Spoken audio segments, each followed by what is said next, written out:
జై శ్రీరామ్. శ్రీమాత్రే నమః. శ్రీ గురుభ్యో నమః. 2026 సంవత్సరం జూన్ 28వ తారీఖు నుంచి 2026 సంవత్సరం జూలై 4వ తారీఖు వరకు ఈ వారం యొక్క గోచార గ్రహస్థితుల ఫలితాలు. ఈ వారంలో ఉన్న గోచార గ్రహస్థితులు, గ్రహగమనాలు, అలాగే దాన్ని అనుసరించి గోచార గ్రహగమనాలకు అనుసరించి తదనుగుణమైన ఫలితాలు ద్వాదశ రాశుల వాళ్ళకి, ద్వాదశ లగ్నాల వాళ్ళకి పరిశీలిద్దాము. ముందుగా గోచార గ్రహగమనాలు. వృషభ రాశిలో మంగళ సంచారము, మిథున రాశిలో రవి సంచారము, కర్కాటక రాశిలో బుధదేవుడు, బృహస్పతి వారు, శుక్రాచార్య వారి సంచారము. బుధ భగవానుడు ఈ నెల 30వ తారీఖు నుంచి వక్రగతిలోకి వెళ్తున్నారు. ఈ వారం అంతా కూడా ఇంకా కొన్నాళ్ళు వక్రగతిలోనే ఉంటారు, అది ఉంటుంది. ఈ నెల 30వ తారీఖు నుంచి వక్రగతిలోకి వెళ్తున్నారు. ఈ వారం 30వ తారీఖు నుంచి వక్రగతిలోకి వెళ్తున్నారు. సింహరాశిలో కేతుదేవుని సంచారము, కుంభరాశిలో రాహుదేవుని సంచారము, మీనరాశిలో శని మహారాజు సంచారము. అన్ని రాశుల్ని చాలా వేగవంతంగా, అన్ని ప్లానెట్స్ లో చాలా వేగవంతంగా చుట్టి వచ్చే గ్రహం, ఏకైక గ్రహం చంద్ర భగవానుడు. ఆయన ఈ వారము ఆయన పర్యటన అంటే ఆయన గోచార గ్రహస్థితి వృశ్చిక రాశి మొదలుకొని కుంభరాశి వరకు ఉంటుంది. ఆయన 4 రాశులు ఆయన సంచారం సాగిస్తున్నాడు చంద్ర భగవానుడు. ఈ గోచార గ్రహస్థితులను అనుసరించి, ఈ గోచార గ్రహ గమనాలను అనుసరించి ఈ వారం ద్వాదశ రాశుల వాళ్ళకి, ద్వాదశ లగ్నాల వాళ్ళకి ఎలాంటి ఫలితాలు ఉండబోతున్నాయి? ఈ వారంలో గోచారంలో ఏమన్నా సిగ్నిఫికెంట్ విషయం ఉందా అంటే, బుధ భగవానుడు వక్ర గమనంలోకి వెళ్ళడము సిగ్నిఫికెంట్ విషయము. 30వ తారీఖు నుంచి ఆయన కర్కాటక రాశిలో ఉంటూ వక్ర గమనంలోకి వెళ్తున్నారు. ఇది ఎలాంటి ఫలితాన్ని ద్వాదశ రాశుల వాళ్ళకి, ద్వాదశ లగ్నాల వాళ్ళకి కలిగిస్తుంది? గురు భగవానుడు, దేవగురువైన బృహస్పతి, అలాగే అసుర గురువైన శుక్రాచార్యుల వారితోటి కలిసి ఆయన సంచారం చేస్తూ వక్రగతిలోకి వెళ్తున్నారు. దీనివల్ల ద్వాదశ రాశుల వాళ్ళకి, ద్వాదశ లగ్నాల వాళ్ళకి ఎలాంటి ఫలితాలు ఉంటాయో మనం ఇప్పుడు పరిశీలిద్దాము. మిథున రాశి. మిథున లగ్నాల్లో పుట్టిన వాళ్ళకి ఈ వారం మీరు మీ యొక్క ఫైనాన్షియల్ మ్యాటర్స్ లో జాగ్రత్తగా ఉండాలి. మీరు ఒకవేళ బాగా ఇన్వెస్ట్మెంట్స్ చేస్తూ ఉంటే 1-2 సార్లు చూసి చేయండి. ట్రాన్సాక్షన్స్, ఆన్లైన్ ట్రాన్సాక్షన్స్ అన్ని కూడా 1-2 సార్లు చూసుకొని చేయాలి. మిస్ ట్రాన్సాక్షన్స్ అయ్యి డబ్బులు పోయే అవకాశం ఉంది ఈ వారము. ఆన్లైన్ మోసాలకి గురయ్యే ఛాన్స్ కూడా ఉంది ఈ వారం. మిథున రాశి, మిథున లగ్నాల్లో పుట్టిన వాళ్ళకి కొంచెం కేర్ఫుల్ గా 1-2 సార్లు మీరు చేసే ప్రతి ట్రాన్సాక్షన్ కూడా 1-2 సార్లు చూసి చేదస్తం అనుకోకుండా చూసుకొని చేస్తే కనుక ఎలాంటి ఇబ్బంది ఉండదు. మీ ఫ్రెండ్స్ తోటి కొంచెం ఎక్కువగా మాట్లాడకుండా ఉండడమే మంచిది. మీ ఫ్రెండ్స్ బాగా జిగిరి దోస్తులు, కొన్నిసార్లు కొంతమంది రిలేషన్స్ కూడా రిలేషన్ బట్టి ఎక్కువ ఫ్రెండ్షిప్ అనిపిస్తుంది. సో అలా ఎవరైనా ఉన్నా కూడా కొంచెం జాగ్రత్తగా ఉండండి. కొంత బ్యాక్ స్టాబింగ్ అనిపిస్తుంది మీకు వాళ్ళతోటి, మీ ఫ్రెండ్స్ తోటి బ్యాక్ స్టాబింగ్ గా అనిపిస్తుంది. ఈ విషయంలో మీరు కొంచెం జాగ్రత్తగా, హర్ట్ ఎక్కువ అవుతారు కాబట్టి ముందే మీరు జాగ్రత్తగా ఉంటే ఇబ్బంది ఉండదు. అది అంటే ఏదో ఇదివరకుది కాదు, ఇది ఫ్రెష్ గా ఈ వారమే మీకు అనిపిస్తుంది, ఈ వారమే మీకు జరుగుతుంది బ్యాక్ స్టాబింగ్. ఇది ఒకటి ఉంటుంది. ఫైనాన్షియల్ ఇన్వెస్ట్మెంట్స్ విషయంలో జాగ్రత్తగా ఉండండి. ఈ వారం కొత్త ఇన్వెస్ట్మెంట్స్ ఏవి చేయడానికి అనుకూలం కాదు. స్కిన్ ఎలర్జీస్ మీకు కావచ్చు, మీ ఇంట్లో వాళ్ళకి కావచ్చు, ఎవరికైనా స్లైట్ గా రావడానికి స్లైట్ గా వస్తాయి. సో వీలైనంత వరకు వెంటనే రెక్టిఫై చేసుకోండి.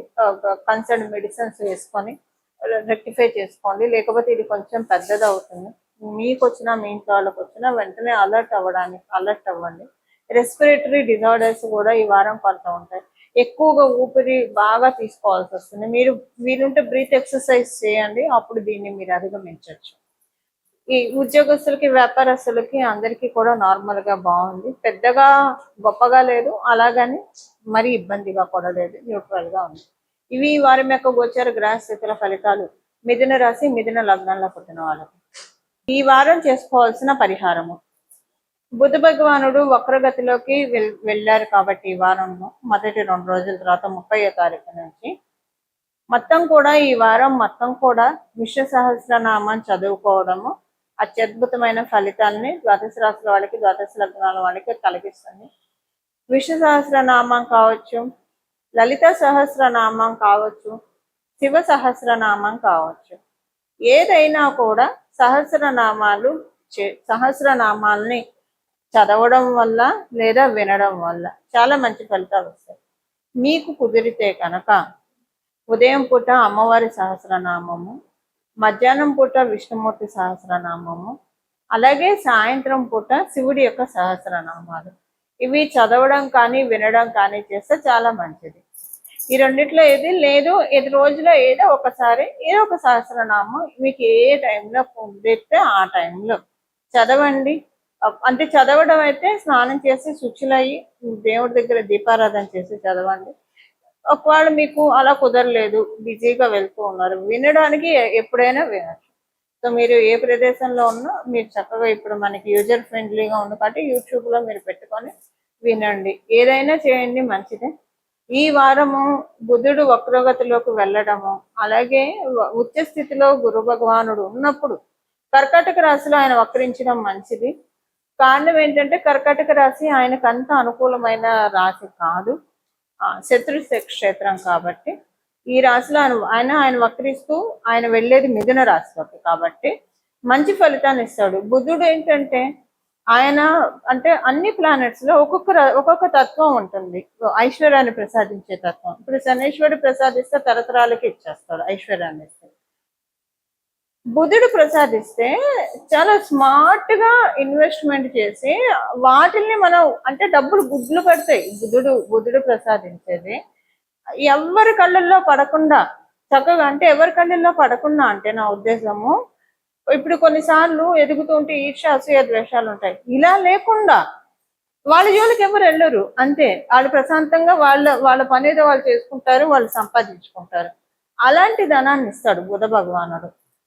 దాంతోపాటు చక్కగా ఇన్వెస్ట్మెంట్స్ చేసుకుంటారు. బుధుడు చాలా డబ్బుల్ని పెంచుతాడు అన్నది, డబ్బులు గుడ్లు పెట్టడం అనేది బుధుడు బాగా ఉంటే జరుగుతుంది. మిగతా చోట్ల కూడా ఇన్వెస్ట్మెంట్స్ చేస్తాము అవుతుంది మిగతా ప్లానెట్స్ వల్ల, కానీ బ్యూటిఫుల్ గా మన ఫైనాన్సెస్ స్ట్రీమ్ లైన్ అవ్వాలంటే మటుకు బుధుడు చాలా చక్కగా తీసుకెళ్తాడు. మంచి అంటే కరెక్ట్ టైంలో రైట్ డెసిషన్ తీసుకుంటాం. ఒక్కొక్కసారి కొంతమందికి ఉంటుంది, కొన్ని చోట్ల ప్రాపర్టీస్ కొంటారు, వాళ్ళు కొన్న తర్వాత నుంచి అప్పటిదాకా మెట్ట భూమిగా ఉన్నది సడన్ గా బంజరు భూమిగా మారిపోతుంది. అది గురుబలం ఉండడం వల్ల జరుగుతుంది. బుధబలం ఉండడం కూడా మెయిన్ ఇంపార్టెన్స్. బుధబలం ఉంటే ఇన్వెస్ట్మెంట్ చాలా బాగా వెళ్తుంది. అలా డబ్బులు పెంచుకోవడానికి ఇది సరైన సమయం కాబట్టి ఈ సమయంలో ఏదైనా సహస్రనామాలు చదివితే కనుక చాలా చక్కటి ఫలితాలు వస్తాయి. చదివినా విన్నా కూడా ఇవి ఈ వారం యొక్క గోచర గ్రహస్థితుల ఫలితాలు మరియు తదనుగుణంగా చేసుకోవాల్సిన పరిహారం కూడా. ఇలా మనందరం కూడా భగవంతుడి ఆశీస్సులు పొందాలని చెప్పి, మన జీవితాలు సుఖ సౌఖ్యాలతో నిండాలని చెప్పి మనస్ఫూర్తిగా మనందరి తరఫున భగవంతుని శరణు వేడుకుంటూ మంగళం. నమో భగవతే వాసుదేవాయ. బుధుడు వక్రగతిలోకి ఉండడమే ఒక స్పెషల్ సిగ్నిఫికెన్స్. అంటే కాలపురుషుడు కుండలిలో సహజ లాభస్థానంలో లాభాధిపతి అయిన, అంటే వన్ ఆఫ్ ద లార్డ్, కుంభరాశికి వన్ ఆఫ్ ద లార్డ్ అయిన రాహు భగవానుడు కూడా ఆయన స్వక్షేత్రంలో ఉండడము, గురు భగవానుడు ఉచ్చ స్థితిలో ఉండడము, ఇవన్నీ కూడా అందరికీ ఫైనాన్సెస్ జీవం పోస్తుంది. గత కొంతకాలంగా చాలా మంది ఆర్థికంగా చాలా ఇబ్బందులు పడుతున్నారు. కొంతమందికి చాలా బాగా ఉంది, కొంతమంది చాలా ఇబ్బందులు పడుతూ ఉన్నారు. అలా ఇబ్బందులు పడుతున్న కోవలో కనుక మీరు ఉంటే, ఆ ఇబ్బందులు లేకపోయినా కూడా ఇంకా పెంచుకోవడానికి, ఇబ్బందులు పడుతున్న వాళ్ళకి దాని నుంచి బయటపడడానికి, ఆ ఇబ్బందుల నుంచి బయటపడడానికి ఇది చాలా బెస్ట్ పీరియడ్. మీకు కుదిరితే విష్ణు సహస్రనామాలే వినండి.